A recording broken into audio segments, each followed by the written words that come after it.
এই মুহূর্তে আরো একটি বড় খবরের দিকে নজর রাখবো। তৃণমূল কাউন্সিলর পার্থ সরকার তাকে তলব করেছে কেন্দ্রীয় তদন্তকারী সংস্থা। ইডির তরফ থেকে আজ তাকে হাজিরা দেওয়ার জন্য নির্দেশ দেওয়া হয়েছে।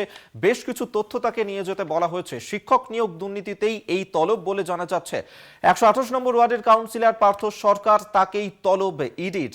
আজ সকালে তাকে সিজিও কমপ্লেক্স ইডির দফতরে হাজিরা দেওয়ার জন্য নির্দেশ দেওয়া হয়েছে ইডির তরফে, এবং বেশ কিছু নথি তাকে সঙ্গে নিয়ে আসতে বলা হয়েছে।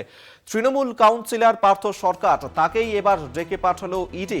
শিক্ষক নিয়োগ দুর্নীতি মামলাতেই এবার পার্থ সরকারকে তলব ইডির। 128 নম্বর ওয়ার্ডের তৃণমূল কাউন্সিলর এই পার্থ সরকার, এর আগেও আমরা দেখেছি যে এই পার্থ সরকার তার বাড়িতে কেন্দ্রীয় তদন্তকারী সংস্থা সিবিআই তল্লাশি অভিযান চালিয়েছিল।